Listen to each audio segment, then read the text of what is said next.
I swear, social media can get you in a lot of trouble. A lot of times people just be expressing how they feel in the moment. There's nothing wrong with that. But the problem is everybody saw it. And even if it's years later, the truth always comes to the light. There's 2 times that social media got somebody in trouble. The first time is with Bobby Portis.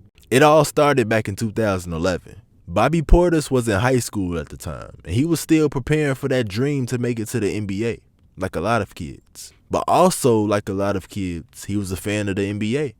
But to be more specific, he was a fan of the Miami Heat. And in 2011, if you were a fan of the Miami Heat, you were basically saying you were a fan of LeBron James. LeBron James had just left his hometown team, the Cleveland Cavaliers. He decided to team up with 2 other All-Stars with Dwayne Wade and Chris Bosh. They were trying to win that championship.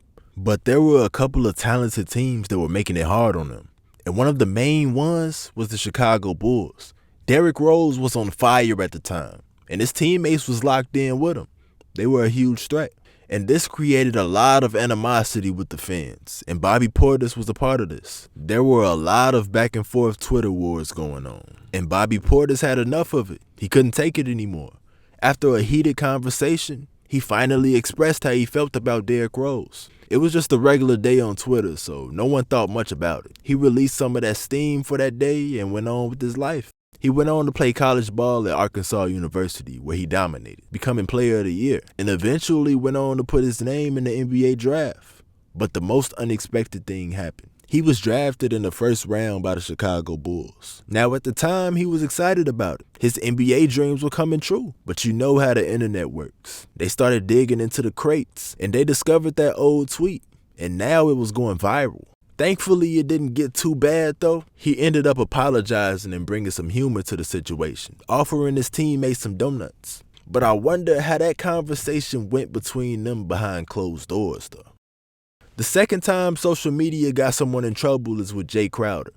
In 2017, he played for the Boston Celtics, and at the time, they were one of the top teams in the league. They were looking to compete for that championship later in the year. They were focused. But the issue came when they played against the Phoenix Suns. The Phoenix Suns were in rebuilding mode, heavily. They were one of the worst teams in the league, so the Boston Celtics were looking to blow them out.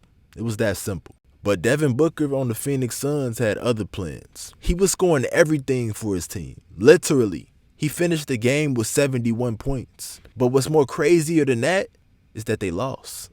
It was a historical night for him, so his teammates wanted to celebrate it. They were happy for him.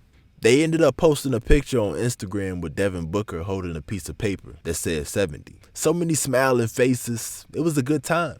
But Jay Crowder was going to be the one that was the party pooper.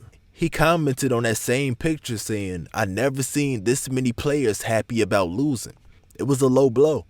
Devin Booker responded back saying, "You can't guard me though." And that was it.